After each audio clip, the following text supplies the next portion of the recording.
प्रिय साथियों, प्रिय मित्रों, आत्मिक आदर, आभार, अभिवादन, नमस्कार। मैं गोलेंद्र पटेल काशी हिंदू विश्वविद्यालय में बीए तृतीय वर्ष का छात्र हूँ। आज दिव्यांग एवं दृष्टिबाधित विद्यार्थी साथियों के लिए महादेवी वर्मा जी को स्त्री दृष्टि से अध्ययन करने जा रहे हैं। ठीक,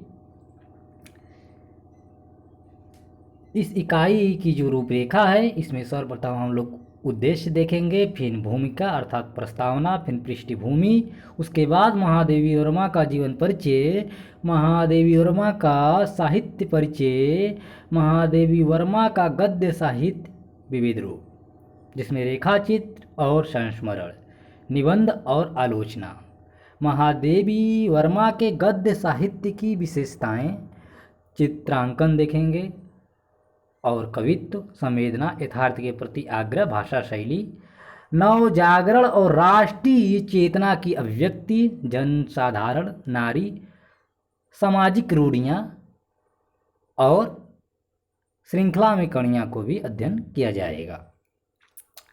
सारांश, शब्दावली, कुछ उपयोगी पुस्तकें, फिर कुछ अभ्यास प्रश्न भी किया जाएगा। चलिए, तो इस इकाई को पढ़ने के बाद हम लोग क्या क्या सीखेंगे वो जान लेते हैं। इस इकाई में हम महादेवी वर्मा के गद्य साहित्य का अध्ययन करने जा रहे हैं। इसे पढ़ने के बाद हम आप महादेवी वर्मा के जीवन और साहित्य का वर्णन कर सकेंगे। महादेवी वर्मा के गद्य साहित्य के विविध रूपों यथा रेखाचित्र, संस्मरण, निबंध और आलोचना पर प्रकाश डाल सकेंगे।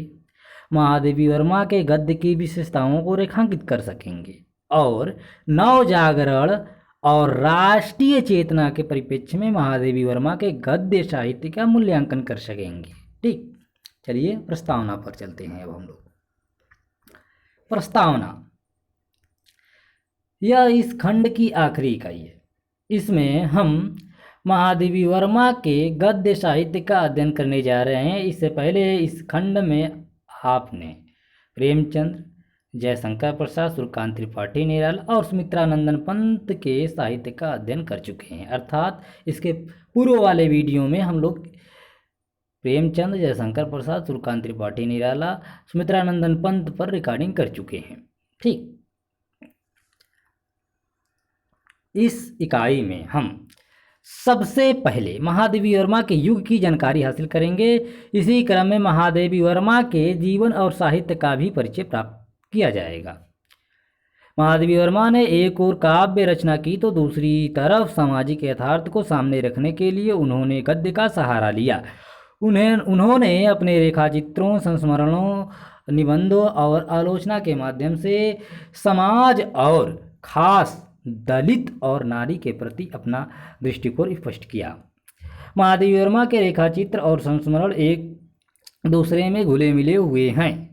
अतीत के चलचित्र, स्मृति की रेखाएं और पथ के साथी इसके सशक्त उदाहरण हैं। इन रचनाओं में चित्रांकन भी है और अतीत को याद करने का सक्षम प्रयास भी।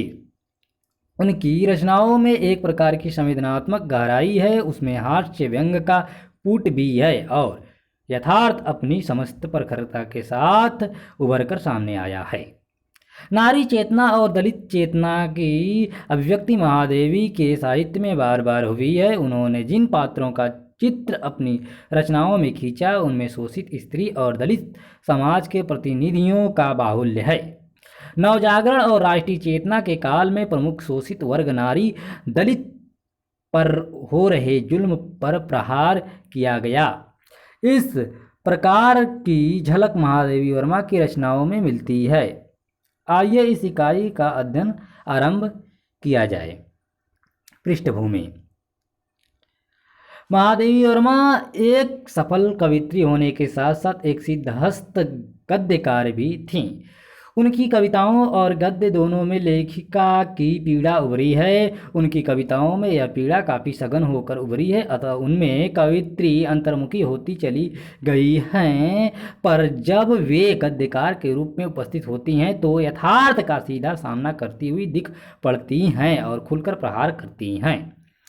सवाल यह उठता है कि महादेवी वर्मा की रचनाओं में पीड़ा और वेदना की अभिव्यक्ति इतनी प्रमुखता से क्यों हुई है। महादेवी वर्मा के साहित्य में व्यक्त पीड़ा उनकी अपनी पीड़ा है, यह एक नारी का भोगा हुआ यथार्थ है। भारतीय समाज में नारी को कभी मानवीयता के स्तर पर नहीं आंका गया। नारी को या तो देवी के पद पर प्रतिष्ठित किया या उल्टा कहकर उसका बहिष्कार किया गया।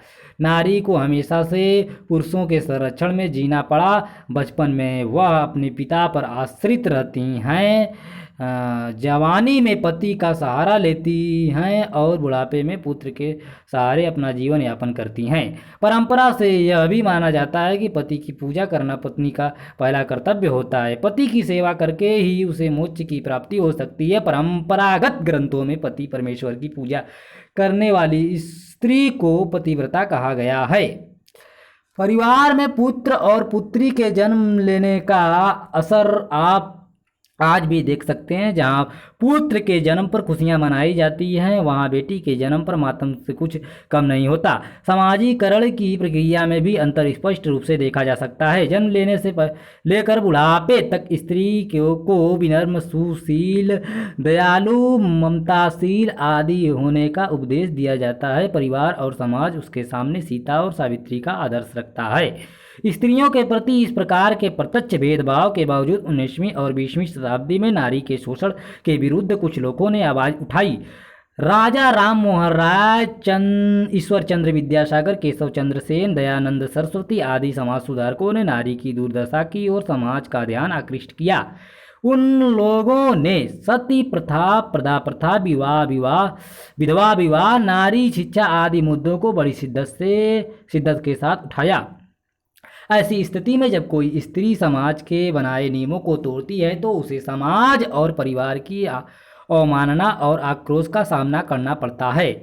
महादेवी जी ने नारी के घर के बंधन को स्वीकार नहीं किया। उन्होंने समाज के रूढ़ बंधनों को तोड़ा और इन सभी बंधनों से मुक्त होकर कर्म क्षेत्र में कूद पड़ी।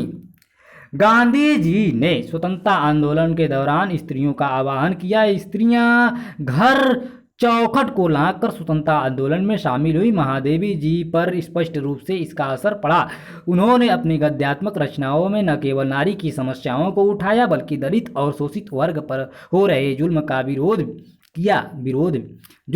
विरोध किया। उन्होंने साहित्य में नारी और दलित दोनों वर्गों की वकालत की, उनसे अपनी सहानुभूति प्रदर्शित की। महादेवी वर्मा का जीवन परिचय।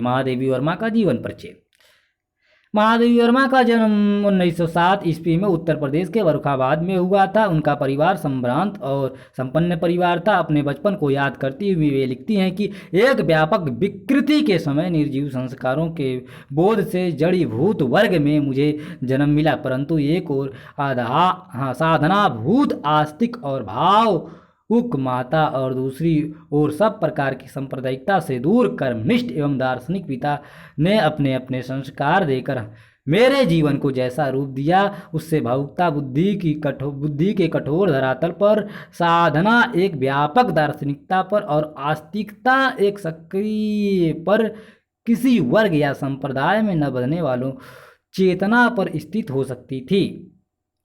महादेवी वर्मा की आरंभिक शिक्षा इंदौर में हुई। फिर प्रयाग विश्वविद्यालय से इन्होंने बीए और बाद में संस्कृत से एमए किया। उसी समय ये प्रयाग महिला विद्यापीठ की प्रधानाचार्य नियुक्त हुई। महादेवी जी का विवाह वयस्कता से पूर्व अल्पावस्था में ही कर दिया गया, पर उन्होंने गृहस्थ स्वीकार नहीं किया और न अपने को उन्होंने सीमित परिवार की परिधि में ही बांधा। पर इसका मतलब यह नहीं कि उनका परिवार था ही नहीं, उनका परिवार बड़ा विशाल था और उनमें केवल स्त्री पुरुष ही नहीं बल्कि फूल, वृक्ष और चिड़ियाँ भी थीं। इनकी सहानुभूति विश्वव्यापी थी। विश्व के किसी कोने से किसी भी पीड़ा की कहानी सुनकर इनका मन उसकी पीड़ा में डूब जाता था। अपने द्वार वे किसी को भी पीड़ा नहीं पहुंचाना चाहती थी, इसलिए वह कभी भी आदमी से खींचे जाने वाले रिक्शे पर नहीं बैठती थी। महादेवी जी राष्ट्र सेविका भी थीं।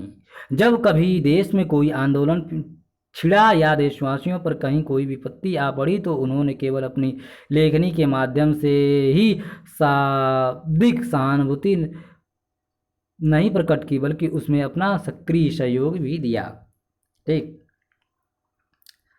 1942 के आंदोलन के दौरान ब्रिटिश साम्राज्यवादी शक्ति ने अपने जुल्म से कई लोगों को मार डाला और कई परिवार बेघर और बेसहारा हो गए। ऐसी अवस्था में उन्होंने बेसहारों को भोजन और कपड़ा पहुंचाया और जलती हुई दोपहरी में गांव की धूल छानी। जब बंगाल में अकाल पड़ा तो उन्होंने अकाल पीड़ितों के लिए कपड़े, भोजन, दवाइयों का इंतजाम किया। उन्होंने बंग दर्शन नामक पुस्तक का संपादन किया और इसका पूरा पैसा अकाल पीड़ितों के सहायता कोष में दिया गया।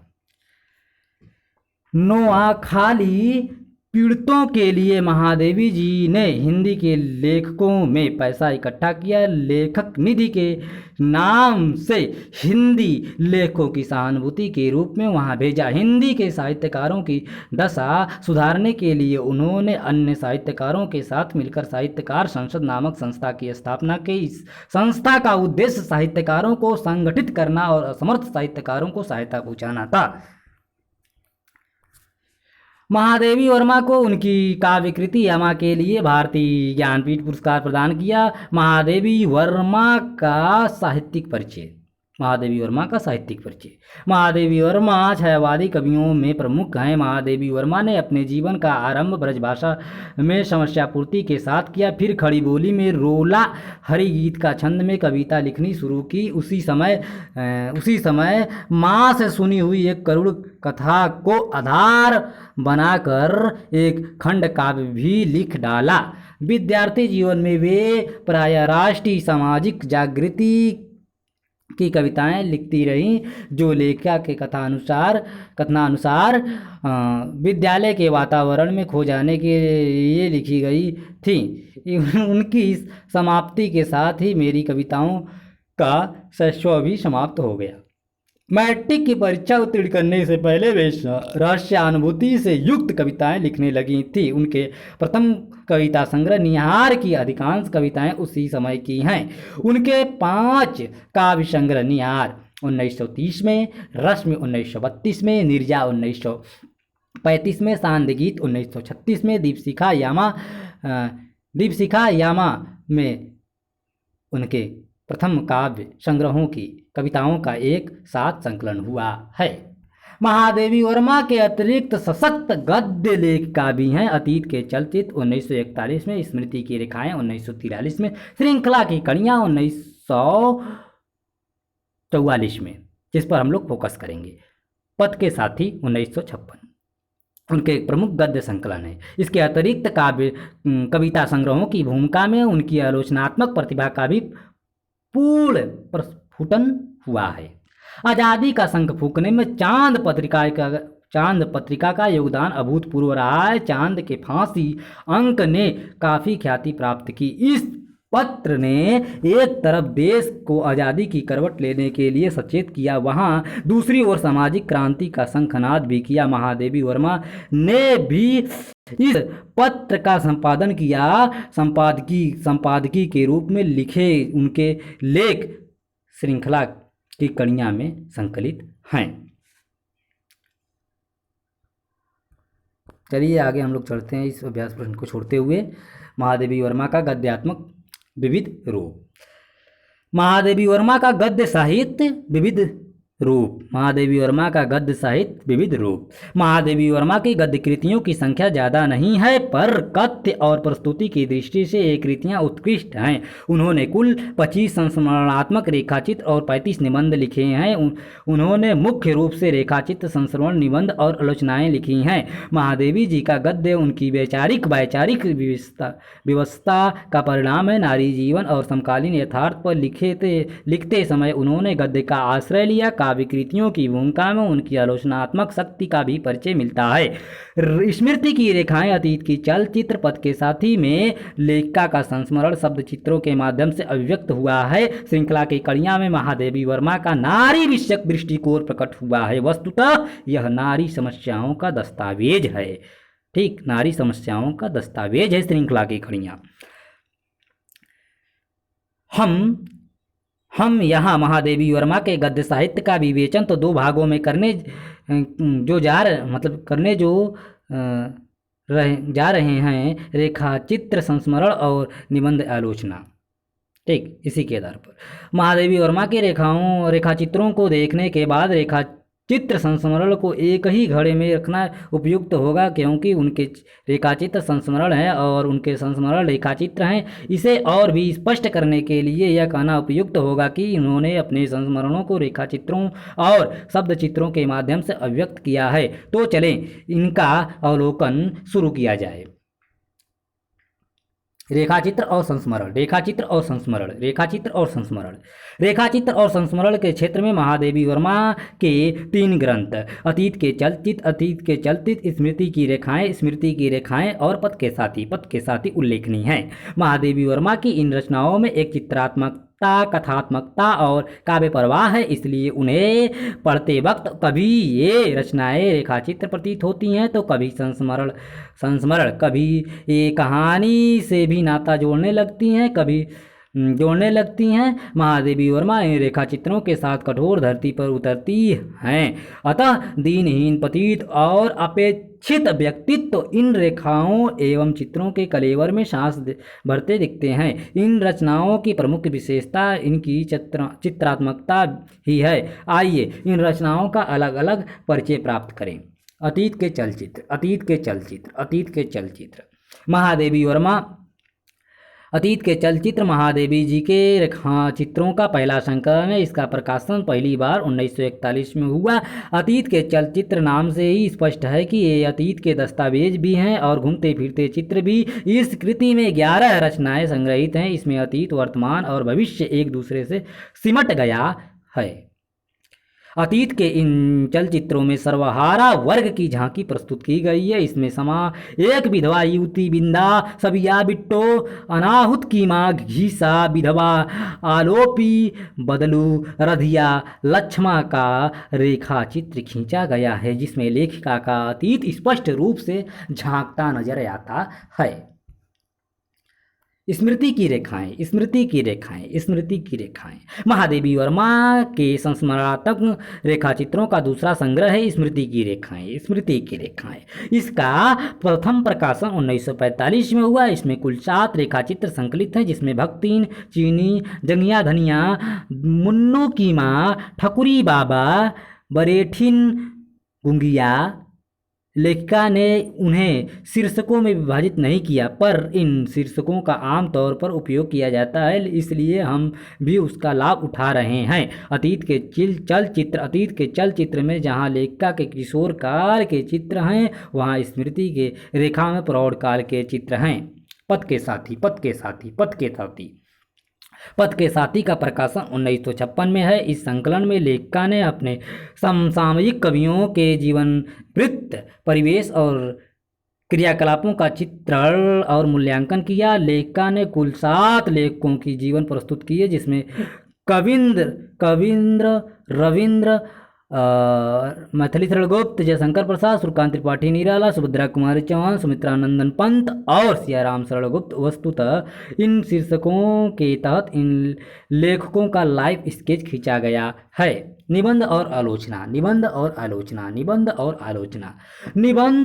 आलोचना के क्षेत्र में महादेवी वर्मा की 4 पुस्तकों की चर्चा की जा सकती है। श्रृंखला की कड़ियाँ 1942 में, श्रृंखला की कड़ियाँ 1942 में, छड़दा 1956, साहित्य की आस्था, साहित्यकार की आस्था, संकल्पिता 1969। इसके अलावा उन्होंने अपनी काव्य पुस्तकों की भूमिका के रूप में भी अपनी आलोचना क्षमता का प्रमाण दिया है। श्रृंखला की कड़ियाँ बहुत ही महत्वपूर्ण रचना है स्त्री दृष्टि से। श्रृंखला की कड़ियाँ में कुल 11 निबंध संग्रहित है। ये निबंध मूलतः चांद के संपादकी के रूप में लिखे गए थे। इसमें संकलित निबंध इस प्रकार हैं। पहला है श्रृंखला की कड़ियाँ, दूसरा है युद्ध और नारी, तीसरा है नारीत्व का अभिशाप, चौथा है आधुनिक नारी, पांचवा है घर और बाहर, छठा है हिंदू स्त्री का पत्नित्व, सातवां है जीवन का व्यवसाय, आठवां है स्त्री के अर्थ स्वातंत्र्य, का प्रश्न, 9वां है हमारी समस्याएं, 10वां है समाज और व्यक्तित्व, 11वां है जीने की कला, जीने की कला। ठीक, श्रृंखला की कड़ियाँ में जनता खासकर नारी का पीड़ित स्वर मुखरित हुआ है। छड़दा, छड़दा, छड़दा 1956 में महादेवी वर्मा का दूसरा निबंध संग्रह है। इसमें विचारात्मक निबंध है, यात्रा संस्मरण भी है, आलोचनात्मक निबंध भी हैं और भाषा विज्ञान साहित्य आदि से संबंधित निबंध भी हैं।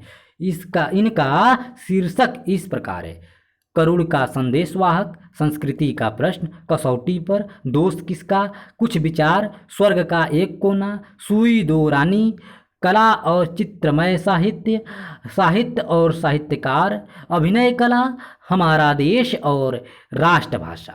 12वां है हमारे वैज्ञानिक साहित्यकार की आस्था और संकल्पिता में भी साहित्य और सांस्कृतिक विषयों से संबंधित निबंध संकलित हैं। आइए हम अब आगे बढ़ते हैं, महादेवी वर्मा के गद्य साहित्य की विशेषताओं को जानते हैं। महादेवी वर्मा के गद्य साहित्य की विशेषताएं, महादेवी वर्मा की गद्य साहित्य की विशेषताएं। अभी आपने महादेवी वर्मा के गद्य के विविध रूपों का परिचय प्राप्त किया। अब हम इन गद्य रूपों की विशेषताओं पर विचार विमर्श करेंगे। ठीक, आप लोग ध्यान से सुनिएगा। चित्रांकन, चित्रांकन। महादेवी वर्मा के गद्य साहित्य खासकर रेखाचित्रों और संस्मरणों में एक प्रकार का चित्रांकन देखने को मिलता है। सूक्ष्म पर्यवेक्षण और कलापूर्ण रेखांकन इन कृतियों की विशेषता है। सुभद्रा कुमारी चौहान हो या जयशंकर प्रसाद या रामा हो या मुन्ना की माई, सबका सूक्ष्म पर्यवेक्षण और कलापूर्ण रेखांकन लेखिका ने किया है। सुभद्रा कुमारी चौहान का चित्रांकन करती हुई महादेवी वर्मा जी लिखती हैं कि मझले कद तथा उस समय की कृष्णदेह यष्टि में कुछ ऐसा उग्र या रौद्र भाव नहीं था जिनकी हम वीर गीतों की कवित्री में कल्पना करते हैं। कुछ भोला मुख, चौड़ा माथा, सरल भिरकुटियाँ, बड़ी भाव स्नात आंखें, छोटी सुडौल नासिका, हंसी को जगाकर गढ़े हुए होंठ और दृढ़ता सूचक बुद्धि, सब कुछ मिलकर एक अत्यंत निश्चल, कोमल, उदार व्यक्ति वाली भारतीय नारी का ही पता देते थे। पर उस व्यक्तित्व के बाहर जो बिजली का छंद था, उसका पता तो तब मिलता था जब उनके और निश्चित लक्ष्य के बीच में कोई बाधा उपस्थित होती थी। पद के साथी से उपर्युक्त कथन लिया गया है। अपने सेवक रामा को रूपांकन में उन्होंने अद्भुत चित्रांकन की क्षमता दिखाई है।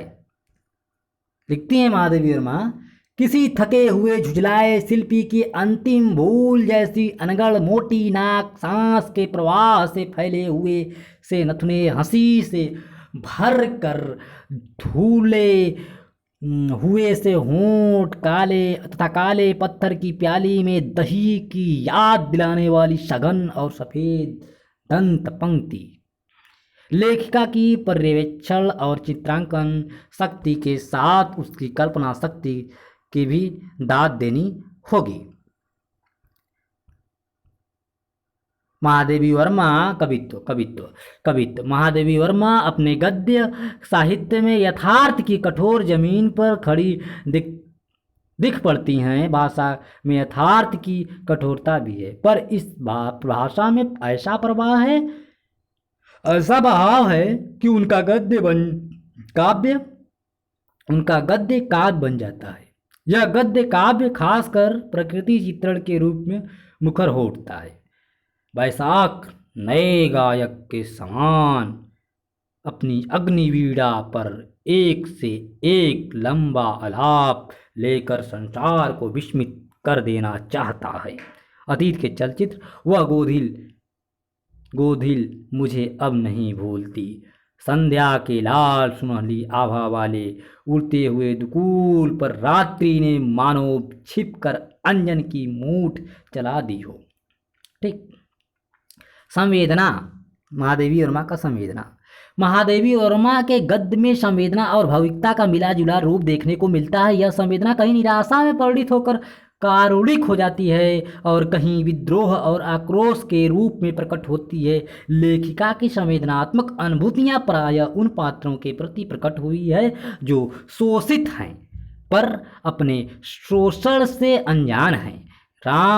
रामा घीसा, अनुभूत की माँ आलोपी सभी समाज के शोषित और पीड़ित प्राणी हैं। यहाँ महादेवी की वेदना संवेदना में ढलकर संपूर्ण शोषित मानव समाज के प्रति समर्पित है। महादेवी वर्मा की यह सहानुभूति केवल बौद्धिक स्तर पर नहीं बल्कि वे इनसे रागात्मक रूप में जुड़ी हुई हैं। यथार्थ के प्रति आग्रह। महादेवी वर्मा ने जीवन के यथार्थ को व्यक्त करने के लिए गद्य का सहारा लिया। उन्होंने अपने गद्य साहित्य के माध्यम से दीन दलितों की दुर्दशा का चित्रण किया है। महादेवी वर्मा का यथार्थ मूलतः ऐसे पीड़ित जन समुदाय को संबोधित है जो समाज की दृष्टि से हीन होकर भी मानवता के आदर्श हैं और महान हैं। उनकी लक्ष्मा नामक पहाड़ीन पात्र 3 दिन भूख से पीड़ित होकर अंत में मिट्टी खाने को बाध्य होती है। जब भूख हुई तब पीली मिट्टी का एक कूला बनाकर मुख में रखा और आंख मूंद कर सोचा लड्डू खाया, बस फिर बहुत सा पानी पी लिया और सब ठीक हो गया। अतीत के चलचित्र। महादेवी वर्मा ने अपनी कृतियों में कांची, कुंभार, धोबी, भंगी, बढ़ई, कूली, कबाड़ी, अहीर, भिखारी, वेश्या, अंध, गूंगे, अकाल वैद्य से पीड़ित और जारत संतानों को, धोती नारियां, स्नेह की भूखी तथा कथित कलंकित स्त्रियां, चोर, डकैत, जुआरी, शराबी, सबका यथार्थ खाक महादेवी वर्मा ने खींचा है। भाषा और शैली। महादेवी वर्मा के गद्य की भाषा और शैली पर विचार किए बिना उसके गद्य की विशेषता का अध्ययन अधूरा रहेगा। महादेवी वर्मा के रेखाचित्र में एक प्रकार का कहानीपन होता है। अतीत के चलचित्र और स्मृति की रेखाएं में कहानी के तत्व मौजूद हैं। पथ के साथी भी इसी गुण से अछूता नहीं है।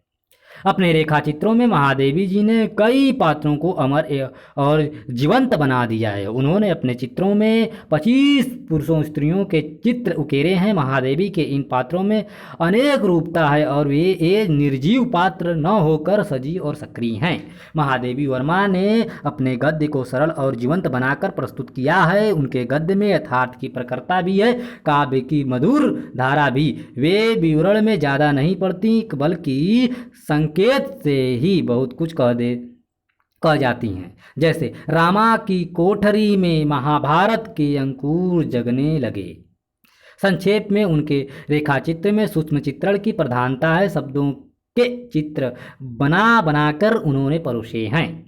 महादेवी वर्मा ने अपनी साहित्य में हास्य और व्यंग का भी समावेश किया है। रामा का कुर्ता, साफा और बुंदेलखंडी जूते और गठीली लाठी किसी शुभ मुहूर्त की प्रतीक्षा करते जान पड़ते हैं। उनकी अखंड प्रतीक्षा और रामा की अटूट उपेक्षा से द्रवित होकर ही कदाचित हमारी कार्यकारिणी समिति में यह प्रस्ताव नित्य सर्वमत से पास होता रहता था कि कुर्ते की बाहों में लाठी को अटकाकर खिलौनों का पर्दा बनाया जावे। डलिया साफे को खूंटी से उतारकर उसे गुड़ियों का हिंडोला बनाने का सम्मान दिया जावे और बुंदेलखंडी जूतों को हौज में डालकर गुंडों के जल विहार का स्थायी प्रबंध किया जावे। पर रामा अपने अंधेरे दुर्ग में चरमर स्वर में डांटते हुए द्वार को इतनी ऊंची अर्गला से बंद रखता था कि हम स्टूल पर खड़े होकर भी छाप न मार सकते थे। अतीत के चलचित्र। इस प्रकार के अनेक प्रसंग महादेवी जी के ने हास्य के पुट के साथ पेश किया है। महादेवी जी का व्यंग भी बहुत पैना होता है। उनमें आक्रोश की ध्वनि भी सुनाई पड़ती है। कवियों की वेशभूषा और उपमानों पर व्यंग करती हुई कहती हैं, किसी के नए सिले सूट की अंग्रेजियत तांबूल राग की स्वदेशीयता में रंजित होकर निखर उठती थी। किसी का चिना सूख का लहराता हुआ भारतीय परिधान सिगरेट की धूम रेखाओं में उलझ कर रहस्यमय हो रहा था। किसी के सिल्की शैम्पू से धुली सीधी लटों का कृत्रिम कुंचन आज के कवि गुण में अकिंचन और रूप में कोयल के समान होकर भी नाम से हीरा लाल और उपनाम से शरदेंदु बन जाते हैं। स्मृति की रेखाएं। ठीक। स्पष्ट रूप में महादेवी वर्मा के हास्य व्यंग में विद्रोह की प्रतिध्वनि है। महादेवी वर्मा की भाषा सहज पर कवित्वपूर्ण है। उनकी भाषा में वक्रता व उक्ति वैचित्र तो है, पर उलझाव नहीं है। वे अभिधा से ज़्यादा व्यंजना से संपृक्त भाषा का उपयोग करती हैं। भाषा के लालित्य का एक उदाहरण दृष्टप है। फागुन की गुलाबी जड़ें की वह सुनहली संध्या, सवेरे के पुलक पंखी वैताली एक लयवाही उड़ान में अपने अपने नीड़ों की ओर लौट रहे थे। विरल बादलों के अंतराल से उन पर चलाए हुए सूर्य के सोने के शब्द वेदी बाण उनकी उन्मत्त गति में ही उलझ कर लक्ष्य भ्रष्ट हो रहे थे। अतीत के चलचित्र। महादेवी की भाषा में एक लय संगीत चित्रात्मकता है। उनका एक एक वाक्य एक एक चित्र के समान है। उन्होंने रेखाओं में भावना और कल्पना के रंग भरे हैं और ये रंग शब्दों के माध्यम से ही अभिव्यक्त हुए हैं। ठीक। नवजागरण और राष्ट्रीय चेतना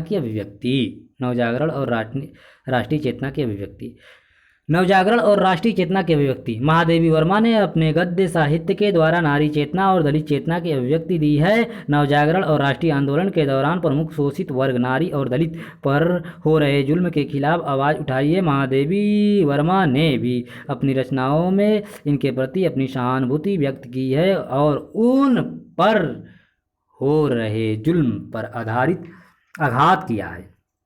इस दृष्टि से इनकी तीन जो प्रमुख कृतियां हैं वो स्मृति की रेखाएं, अतीत की चलचित्र, श्रृंखला की कड़ियाँ। जैसा कि आपको पहले बताया जा चुका है कि पहली दो कृतियां जो स्मृति की रेखाएं और अतीत की चलचित्र है, ठीक, पहले दो कृतियां रेखा चित्र हैं। तीसरी जो कृति है 11 निबंध का संकलित है, मतलब 11 निबंध उसमें संकलित है श्रृंखला की कड़ियाँ में ना। स्मृति की रेखाएं और अतीत के चलचित्र में समाज के शोषित और पीड़ित लोगों का चित्रांकन हुआ है। ये सभी पात्र किसी न किसी रूप में महादेवी वर्मा से जुड़े हैं। अतः इन रचनाओं में एक प्रकार की आत्मीयता और अपनापन का बोध होता है। इन पात्रों की पीड़ा महादेवी वर्मा की अपनी पीड़ा बन गई है। सबसे बड़ी बात है कि इनके माध्यम से तत्कालीन यथार्थ प्रखरता के साथ उभरकर सामने आया है। श्रृंखला की कड़ियाँ में संकलित लेख मुख्य रूप से नारी समस्या को केंद्र में रखकर लिखे गए हैं। ये लेख चांद पत्र के संपादकीय के रूप में लिखे गए थे। इन लेखों में जनता का पीड़ित स्वर मुखरित हुआ है। इसमें महादेवी वर्मा का विद्रोह स्पष्ट रूप में व्यक्त हुआ है। आइए इस तथ्य की छानबीन करने का प्रयास किया गया है कि किस प्रकार महादेवी वर्मा ने समाज के उपेक्षित वर्ग का मसला उठाया है और इस संदर्भ में उनकी दृष्टि क्या रही है। सबसे पहले हम जनसाधारण को ही ले लें। जनसाधारण। अतीत के चलचित्र और स्मृति की रेखाएं में आम आदमी केंद्र में है। आम आदमी नंगा भूखा है, गरीब है, फटेहाल है। इनके साथ महादेवी वर्मा की संवेदना जुड़ गई है। उनका तरल और सजीव स्नेह भूखे नंगे बालकों को देखकर उमड़ पड़ता है। पहाड़ पर रहने वाले गरीब लोगों की दरिद्रता को देखकर उनका हृदय छलनी हो जाता है। वे लिखते हैं, कोई टाट का विचित्र पैजामा और फटे हुए काले खुरदरे कंबल का गिलाफ जैसा कुर्ता गले में लटकाए भालू समान घूम रहा है। कोई कोपीनधारी तार तार फटा सूती कोट पहने, कमर में बोझ बांधने की मोटी रस्सी लपटे और रूखे खड़े बालों को खुजलाता हुआ से ही जैसी कांटेदार जंतु जान पड़ता है। किसी के कठिन एड़ी और अंठी फैली उंगलियों वाले पैर सड़क कूटने के दुर्मुठ से स्पर्धा करते रहे हैं, और किसी के स्वरचित मुंज की खुरदरी चट्टी में सिकुड़ बांध कर पंजे को भ्रांति उत्पन्न करते हैं। प्रवर्ती पथ और पत्थरों की चोट से टूटे हुए नाखून और चुटीली उंगलियों के बीच में ढाल बनी हुई मुंज की चप्पल मानो मनुष्य को पशु बनाकर भी खुद न देने वाले परमात्मा का उपहास कर रही थी।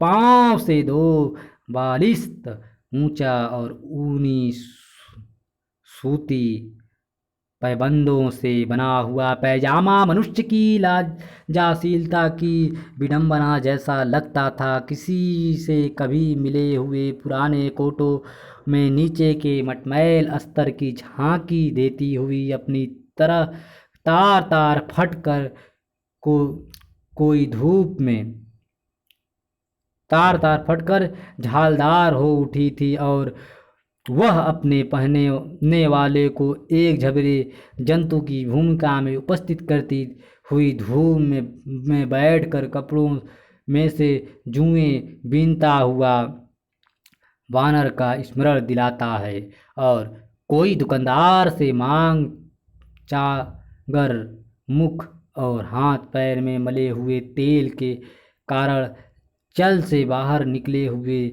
जल जंतु की तरह चमकता है। ये भी मनुष्य हैं, इसे हम अभ्यासवश ही समझते हैं, इनमें मनुष्य का रूप पाकर नहीं। स्मृति की रेखाएं। आम भारतीय जनता का यह यथार्थ रूप हमें अंदर से कहीं छील जाता है। मनुष्य जन्म पाकर भी ये मनुष्य नहीं, जानवर की कोटि में है। भारतीय जनता का यह दृश्य लेखिका को पीड़ा से भर देता है। वे समाज के बने बनाए नियमों और व्यवस्था के खिलाफ विद्रोह कर बैठती हैं। निरक्षर ग्रामीणों की स्थिति पर क्षुब्ध होकर लेखिका कहती है, इतने विशाल जनसमूह को वाणीहीन बनाकर जिन्हें अपनी वाग्धता का अभिमान है, वे कितने निर्लज्ज हैं। यह कथन लेखिका की व्यवस्था के प्रति असहमति का सूचक है। महादेवी वर्मा की व्यथा वेदना के पीछे केवल हाकार नहीं, बल्कि उसमें नव निर्माण का स्वर भी है। नारी पीड़ित, शोषित, सताई हुई स्त्रियों का रेखांकन भी महादेवी जी ने किया है, और श्रृंखला की कड़ियाँ नामक उनके संकलन में नारी संबंधी दृष्टिकोण का भी अभिव्यक्त हुई है। महादेवी जी ने अपने रेखा चित्रों में शोषित, पीड़ित, समाज से बहिष्कृत, बेसहारा, गरीब स्त्रियों को स्थान दिया है। सूखी जटाओं वाली विभिन्न ग्रामीण युवतियों, अपर्याप्त वस्त्र पहने तन को ढकती किशोरियों, अकाल वैद्य से पीड़ित नारियों, जरज संतानों की माँ, क्रूर निष्करुण विमाताओं पर ही महादेवी की दृष्टि गई है। अतीत के चलचित्र में एक विधवा का चित्र महादेवी जी ने खींचा है। सेठ की पुत्री से ब्याह गई है किशोरी बाल विधवा होकर अपना अभिशप्त जीवन बताती है। इसके जीवन का दर्द महादेवी का अपना दर्द बन जाता है। महादेवी जी ने एक हृदय स्पर्शी घटना का वर्णन कर पाठक के मन को झकझोर दिया है। एक बार सावन की तीज के अवसर पर वे मेहंदी लगाए ओढ़नी पहने उसके पास जाती है और कौतूहलवश ओढ़नी उस पर डाल देती है। वह क्षण भर के लिए अपनी उसी स्थिति को भूल गई जिसमें ऐसे रंगीन वस्त्र वर्जित थे, और नए खिलौनों से प्रसन्न बालिका के समान बेसुध मन में उसे ओढ़े मेरी ठुट्ठी पढ़कर खिलखिला पड़ी। अतीत के चलचित्र। बिंदा। बिंदा महादेवी की बाल सखी थी। बचपन में माँ के गुजरने और विमाता के आगमन ने उसके जीवन को नरक बना दिया। विमाता की उपेक्षा से संत्रस्त होकर वह एक दिन आकाशवासिनी अम्मा के पास चली जाती है। सब या भंगी है। एक तो नारी, ऊपर से दलित। ऐसी स्थिति में उसका दुर्भाग्य तो अपार होना ही था। उसका पति मैकू नाकारा है। सबिया का जीवन असहाय, स्वावलंबन और आत्मविसर्जन का उत्कृष्ट उदाहरण है। उसका पति उसे छोड़कर पलायन कर जाता है। वह दूसरा घर न बसाने की प्रतिज्ञा कर जीविका की खोज शुरू कर देती है। अपने समाज में भी उसकी उपेक्षा होती है। कालांतर में उसे मौत का दुख भी सहना पड़ता है। उसे चोर की पत्नी कहकर भी प्रताड़ित किया जाता है, पर वह हताश नहीं होती। लेखिका ने इस पात्र के प्रति अपनी घनीभूत संवेदना व्यक्त किया है। इसी प्रकार बिट्टो एक बाल विधवा है। उसके जीवन की विडंबना यह है कि दो बार विधवा बनती है। उसे कहीं चैन से जीने नहीं दिया जाता है। अनाहुत की माँ नामक संस्मरण एकमात्र पितृहीन बाल विधवा और वात्सल्य से भरी नारी की करुण कथा है। बालिका के दुर्लभ रक्तहीन पीले मुख, सूखे होंठ और तेलहीन दीपक की बत्ती सी आंखें देखकर लेखिका का मन विषाद के स्थान पर क्रोध से भर जाता है। घीसा में एक विधवा पर स्वाभिमानिनी अछूत स्त्री की कथा है। इस प्रकार विधवा संस्मरण में एक अनाम स्त्री की करुण कथा आती है जो एक रोगस्त्र पुरुष की पत्नी है।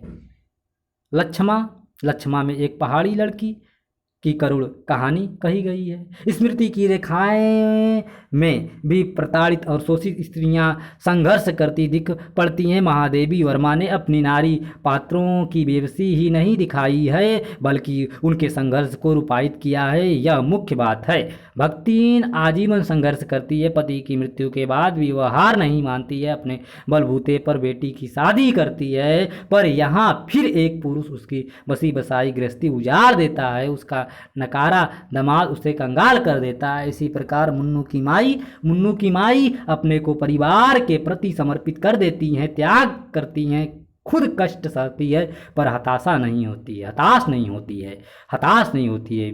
बिबिया एक धोबी की लड़की है। बिबिया एक धोबी की लड़की है। तीन बार उसकी शादी होती है, पर हर बार उसे पति की प्रताड़ना ही सहनी पड़ती है। कभी उसे झगड़ालू पति मिलता है, तो कभी शराबी जुआरी, तो कभी वृद्ध निरुपाय।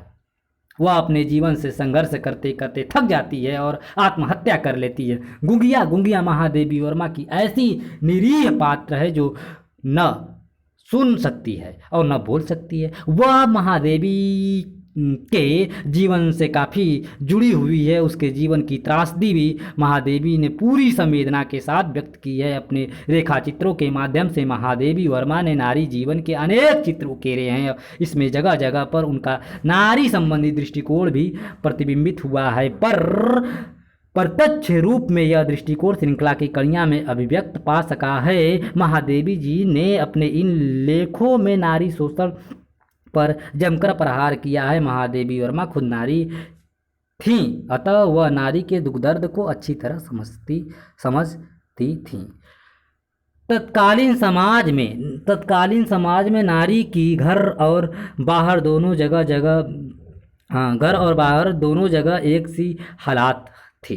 पिता उसे दुकान में रखी हुई एक बिकाऊ चीज समझता था, जिसे वह उचित और अनुचित दामों में बेचने में नहीं हिचकिचाता था। पितृगृह से बिक कर वह पति के घर जाती थी। कुछ दिन तो नई वस्तु सबको अच्छी लगती थी, पर उससे से मन उब जाता था। लोग उसकी उपेक्षा करने लगते थे। पति को परमेश्वर मानकर पूजती रहे तो परिवार में भी कुछ सम्मान मिल जाता।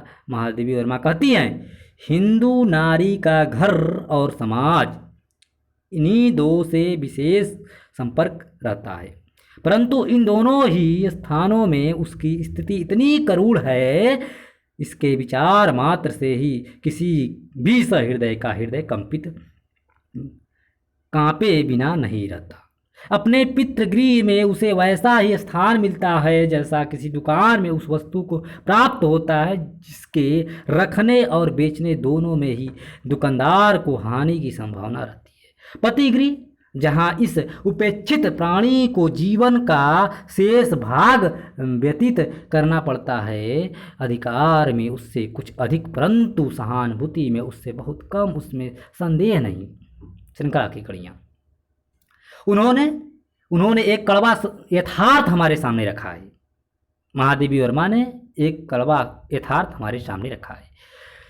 इस समय तो भारतीय पुरुष जैसे अपने मनोरंजन के लिए रंग बिरंगे पक्षी पाल लेता है, उपयोग के लिए गाय घोड़ा पाल लेता है, उसी प्रकार एक स्त्री को भी पाल लेता है तथा अपने पालित पशु पक्षियों के समान ही उसके शरीर और मन पर अपना अधिकार समझता है।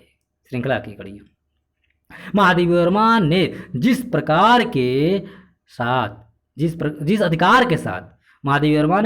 के साथ गृहस्थ नारी पर लिखा है, उसी अधिकार के साथ उन्होंने वेश्याओं के बारे में भी लिखा है। समाज का अभिशाप, गंदगी और कीचड़ मानी जाने वाली इन वेश्याओं के प्रति महादेवी जी की सहानुभूति है। वे कहती हैं, यद्यपि वे लिखती हैं, यदि स्त्री की ओर देखा जाए तो निश्चय ही देखने वाला कांप उठेगा। उसे जीवन भर आदि से अंत तक सौंदर्य की हाट लगानी पड़ी। अपने हृदय की समस्त कोमल भावनाओं को कुचल कर आत्मसमर्पण की इच्छाओं का गला घोंट कर रूप का क्रय विक्रय करना पड़ा और परिणाम में उसके हाथ आया निराशा, हताशा, एकांकी अंत। जीवन की एक विशेष अवस्था तक संसार उसे चाटुकारी से मुग्ध करता रहता है, झूठी प्रशंसा की मदिरा से उन्मत्त करता रहा, उसके सौंदर्य दीप पर सलभ सा मड़राता रहा, परंतु उस मादकता के अंत में उस बाढ़ के उतर जाने पर उसकी ओर कोई सहानुभूति भरे नेत्र से भी नहीं उठता। उसकी ओर कोई सहानुभूति भरे नेत्र नहीं उठता। श्रृंखला की कड़ियाँ में इन स्त्रियों ने जिन्होंने गर्वित समाज पतित के नाम से संबोधित करता आ रहा है, पुरुष की वासना की वेदी पर कैसे घोरतम बलिदान दिया है, इस पर कभी किसी ने विचार नहीं किया। पुरुष की बर्बरता, रक्त लोलुपता पर बलि होने वाले युद्ध वीरों के चाहे स्मारक बनाए जावें, पुरुषों की अधिकार भावना को अक्षुण्ण रखने के लिए प्रज्वलित चिता पर क्षण भर में जल मिटने वाली नारियों के नाम चाहे इतिहास के पृष्ठों में सुरक्षित रह सके, परंतु पुरुष की कभी न बुझने वाली वासनाग्नि में हंसते हंसते अपने जीवन को तिल तिल जलाने वाली इन रमणियों को मनुष्य जाति ने कभी दो बूंद आंसू पाने का अधिकारी भी नहीं समझा। श्रृंखला की कड़ियाँ। इस प्रकार महादेवी वर्मा ने अपने रचनाओं में नारी जीवन के वैमनस्य को और शोषण को पूरे तीखेपन के साथ अभिव्यक्त किया है। अपने इन लेखों में महादेवी जी ने नारी के प्रति किए जा रहे अत्याचारों का दृढ़ स्वर में विरोध किया है। सामाजिक रूढ़ियाँ। दलित उपेक्षित वर्ग नारी समुदाय पर हो रहे जुल्म पर प्रहार करने के साथ साथ महादेवी वर्मा ने जर्जर सामाजिक रूढ़ियों पर भी प्रहार किया है। उनका मानना था कि अतीत और वर्तमान के सुंदर संगम से ही विकासोन्मुख भविष्य का निर्माण हो सकता है, पर जीर्ण संकीर्ण अतीत को ढोना अपने आप को छोटे दायरे में समेटना होगा। अतीत से शिक्षा लेनी चाहिए, उसका अंधा अनुकरण नहीं करना चाहिए। महादेवी वर्मा लिखती हैं कि समस्त सामाजिक नियम मनुष्य की नैतिक उन्नति तथा उसके सर्वतोन्मुखी विकास के लिए आविष्कृत किए गए हैं। जब वे ही मनुष्य के विकास में बाधा डालते हैं तब उनकी उपयोगिता ही नहीं रह जाती। श्रृंखला की कड़ियाँ।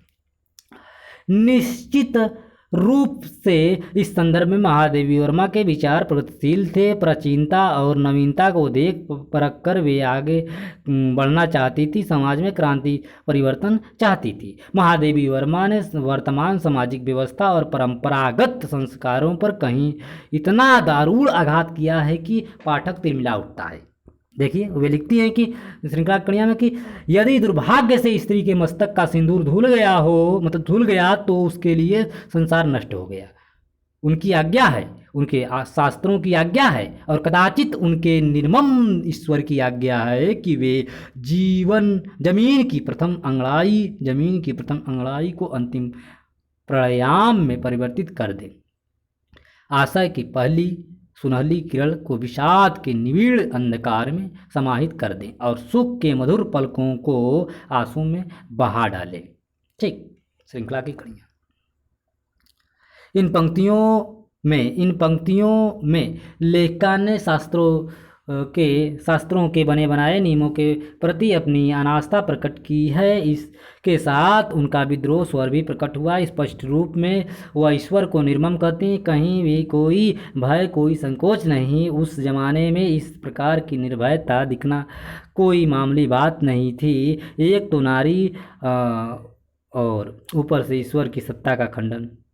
नारी तो समाज के बने बनाए नियमों की उपेक्षा। इस विद्रोह को देखते हुए ही कभी कभी महादेवी की तुलना मीरा से की जाने लगती है। उन्होंने अपने संबंधों में सर्वत्र समाज की हरासोन्मुखी विकृतियों का पर्दाफाश किया। ठीक, अब कुछ बोध प्रश्न है जिस पर आप लोग चर्चा कीजिएगा, मैं यहाँ बता दे रहा हूँ। महादेवी वर्मा के गद्य में नवजागरण और राष्ट्रीय चेतना का स्वर किस रूप में मुखरित हुआ है? यदि आप 5-6 पंक्ति लिख सकते हैं तो कमेंट बॉक्स में अवश्य लिखिएगा। ठीक, महादेवी वर्मा ने अपने साहित्य में आम आदमी का चित्रण किस रूप में किया है? 5 पंक्तियों में उत्तर दीजिए। महादेवी वर्मा के नारी विषयक दृष्टिकोण पर प्रकाश डालिए 10 पंक्ति में। यह बहुत ही महत्वपूर्ण है, खासकर श्रृंखला की कड़ियाँ के अध्ययन के बाद आपको इस पर चर्चा करनी चाहिए। सारांश, इस इकाई में आपने महादेवी वर्मा के गद्य साहित्य का अध्ययन किया। यह पाठ्यक्रम नवजागरण और राष्ट्रीय चेतना से संबंध है, अतः इस इकाई में इस बात का हमेशा ध्यान रखा गया है कि महादेवी वर्मा के गद्य में नवजागरण और राष्ट्रीय चेतना के तत्व को उजागर किया जाए। महादेवी के गद्य साहित्य में दलित पीड़ित समुदाय के प्रति सहानुभूति, संवेदना और उनके शोषण के खिलाफ आक्रोश की अभिव्यक्ति हुई है। रेखाचित्र हो या निबंध, सर्वत्र उन्होंने उपेक्षित वर्ग और नारी समुदाय के कष्टों को प्रकाशित किया है। उन्होंने न केवल इस कष्ट को पाठकों के सामने रखा है, बल्कि उन्होंने इन कष्टों के निवारण के उपायों की ओर भी इशारा किया है। उनके साहित्य में केवल वेदना का हाहाकार ही नहीं है, बल्कि नवनिर्माण का स्वर भी है। यह नवनिर्माण अतीत और वर्तमान के सुंदर और संतुलित मेल से ही भाव संभव होगा। समाज के रूढ़ और जर्जर मान्यताओं को इसके लिए उखाड़ फेंकना जरूरी है। महादेवी ने अपने वास्तविक जीवन में समाज के बने बनाए संबंधों मतलब बने बनाए बंधनों और नियमों को तोड़ा, जिसकी झलक उनके साहित्य में भी मिलती है। उन्होंने हमेशा नारी स्वातंत्र्य की वकालत की और नारी को शोषण और परतंत्रता की बेड़ी से मुक्त करने का प्रयास किया। उनकी अपने जीवन की वेदना आम जनता की वेदना से जुड़ गई है, जिससे उनका साहित्य संवेदना और मार्मिकता से संपृक्त हो गया है। महादेवी वर्मा ने संस्मरण और रेखाचित्र की अद्भुत मिलीजुली विधा विकसित की। अतीत के चलचित्र, स्मृति की रेखाएं तथा पथ की साथी इसके सुंदर उदाहरण हैं। श्रृंखला की कड़ियाँ नारी पीड़ा और विद्रोह का सुंदर दस्तावेज है। महादेवी वर्मा के गद्य साहित्य में सूक्ष्म चित्रांकन हुआ है। इनमें एक कविता है, लय है, चित्र है। इसमें संवेदना की लहर है। भाषा में एक प्रकार की व्यंजना और लाक्षणिकता है। इसके बावजूद महादेवी वर्मा के गद्य में यथार्थ के प्रति आग्रह है, अर्थात यथार्थ का यही स्वर उनके गद्य साहित्य को मजबूत बनाता है या मजबूत करता है। यथार्थ का यही स्वर उनके गद्य साहित्य को मजबूत करता है। इस प्रकार प्यारे साथियों, प्यारे मित्रों, हम लोगों ने महादेवी वर्मा को स्त्री दृष्टि से आज अध्ययन किया, अनुशीलन किया। तो आप सभी से मैं पुनः साहित्यिक सहृदय सभी निवेदन करता हूं कि यह रिकॉर्डिंग मैं दिव्यांग एवं दृष्टिवादी विद्यार्थी साथियों के लिए किया हूँ। कृपया आप उन्हें अवश्य शेयर कीजिए। शुरू से अंत तक बने रहने के लिए आप सभी का बहुत बहुत आभार, बहुत बहुत धन्यवाद।